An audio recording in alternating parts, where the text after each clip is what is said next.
अब इंतजार की घड़ी खत्म हो चुकी है। वो घड़ी दूर नहीं जब प्रधानमंत्री मोदी 296 किलोमीटर लंबे बुंदेलखंड एक्सप्रेसवे का उद्घाटन करेंगे। बुंदेलखंड में विकास की बहार ये एक्सप्रेसवे लाएगा। ये तस्वीर है उम्मीदों पर खरा उतरने की, सच्चाई है साकार हुए सपनों की। ये हकीकत है बुंदेलखंड के बुलंद होने वाली तकदीर की, जिसका सपना देश के प्रधानमंत्री नरेंद्र मोदी ने देखा था। सपना पिछड़ेपन का दंश झेल रहे बुंदेलखंड के विकास का, बुंदेलखंड के लोगों की आंखों में पलने वाले सपनों को सच कर दिखाने का, सपना बुंदेलखंड को दिल्ली से जोड़ने का। प्रधानमंत्री मोदी के अटूट संकल्प का विराट स्वरूप दुनिया देख रही है कि किस तरह से उत्तर प्रदेश को आज चौथे एक्सप्रेसवे की सौगात मिलने वाली है। इसे बुंदेलखंड के लोगों की उम्मीदों का एक्सप्रेसवे कहा जा रहा है। इस एक्सप्रेसवे से बुंदेलखंड के विकास को नई रफ्तार मिलेगी। उत्तर प्रदेश के 7 जिलों के लिए अब दिल्ली लखनऊ दूर नहीं है। उत्तर प्रदेश का बुंदेलखंड एक्सप्रेसवे कई मायनों में अहम है। इसे समय से पहले भी पूरा कर लिया गया है। रक्षा मंत्री राजनाथ सिंह ने स्टील्थ फ्रिगेट वॉरशिप दूनागिरी को समंदर में लॉन्च किया। वॉरशिप दूनागिरी प्रोजेक्ट 17A का चौथा स्वदेशी युद्धपोत है, जिसे कोलकाता में हुगली नदी से लॉन्च किया गया। ये नौसेना के ही पुराने दूनागिरी ASW फ्रिगेट का नया अवतार है। पुराना फ्रिगेट 33 साल की सेवाएं पूरा करने के बाद साल 2010 में रिटायर हो गया था। उसी के नाम पर नए फ्रिगेट का नाम दूनागिरी रखा गया है। हथियार हो या युद्धपोत, हर मामले में भारत की कोशिश आत्मनिर्भर होने की है और इस लिहाज से वॉरशिप दूनागिरी एक बड़ी उपलब्धि है। वॉरशिप दूनागिरी क्यों खास? ये प्रोजेक्ट 17A के तहत बना चौथा स्वदेशी युद्धपोत है और पुराने दूनागिरी AWS फ्रिगेट का नया रूप है। ये नाम उत्तराखंड के पर्वत श्रृंखला के नाम पर रखा गया है। ये युद्धपोत आधुनिक हथियार, सेंसर और प्लेटफॉर्म मैनेजमेंट सिस्टम से लैस है। जानकारों के मुताबिक ये कठिन और चुनौतीपूर्ण अभियानों को पूरा करने में सक्षम है।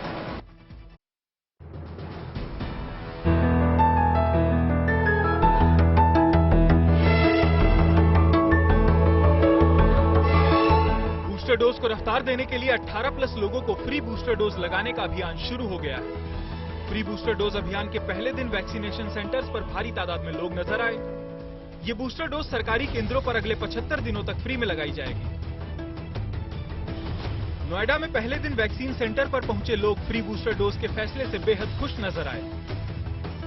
भारी बारिश के बावजूद मुंबई कर पहले दिन बड़ी संख्या में फ्री बूस्टर डोज लगवाने वैक्सीनेशन सेंटर्स पे पहुंचे, तो वहीं चंडीगढ़ के लोग भी फ्री बूस्टर डोज लगवाने में पीछे नहीं रहे। आपको बता दें कि 18+ वाले सभी लोगों के लिए सरकारी केंद्रों में तो बूस्टर डोज फ्री है, लेकिन प्राइवेट केंद्रों पर अभी भी बूस्टर डोज के लिए 375 रुपए खर्च करने होंगे। तो अगर आपने अब तक बूस्टर डोज नहीं लगवाई है तो फौरन उसे लगवाकर कोरोना को पूरी तरह से खत्म करने में अपनी भागीदारी निभा सकते हैं। देश के 54 केंद्रीय विश्वविद्यालयों और कई स्टेट यूनिवर्सिटीज में भी दाखिले के लिए CUET ही एकमात्र माध्यम है।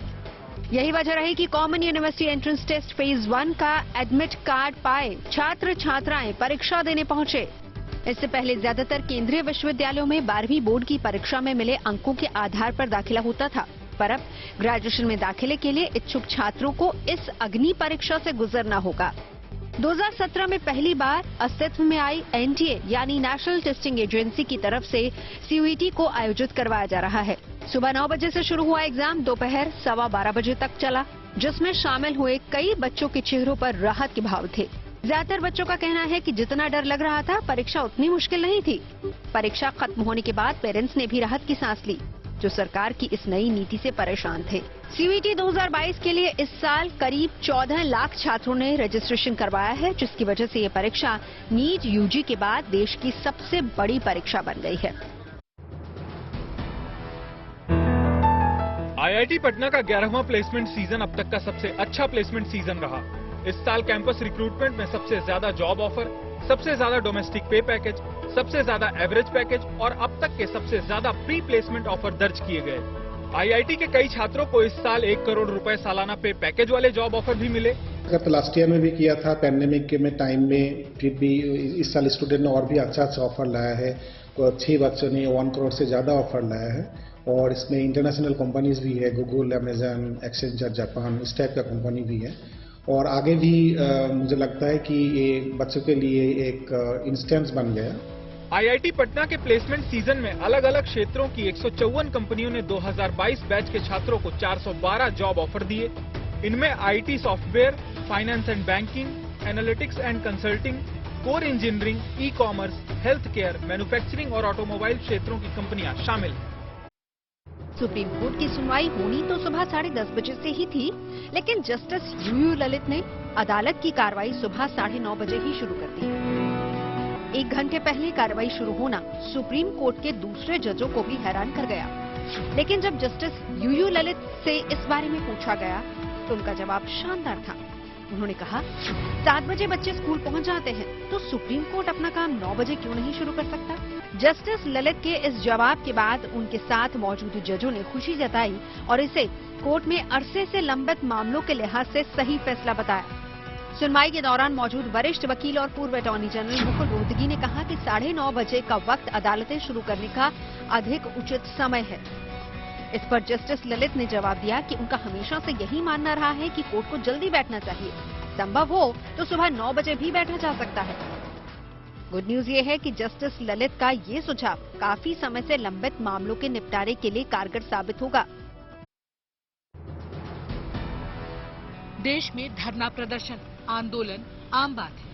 हर मुद्दे पर ऐसे दृश्य देखने को मिल जाते हैं, लेकिन संसद भवन परिसर में अब ऐसे प्रदर्शनों पर रोक लगाने वाला एक पत्र राज्यसभा सचिवालय की तरफ से जारी हुआ है, जिसमें कहा गया है कि सदस्य संसद भवन परिसर का इस्तेमाल धरना, प्रदर्शन, हड़ताल, अनशन या धार्मिक समारोह के लिए नहीं कर सकते।